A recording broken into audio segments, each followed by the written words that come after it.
You ask Tiger to solve. This deals with linear equations with one unknown. The final result is x equals 36. Let's solve it step by step. Group all constants on the right side of the equation. Subtract 8 from both sides. Simplify the arithmetic.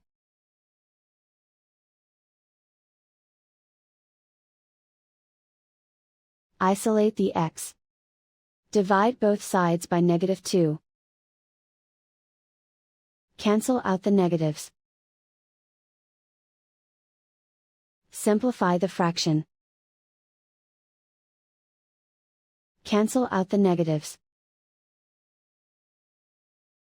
Find the greatest common factor of the numerator and denominator. Factor out and cancel the greatest common factor. And so the final result is x equals 36.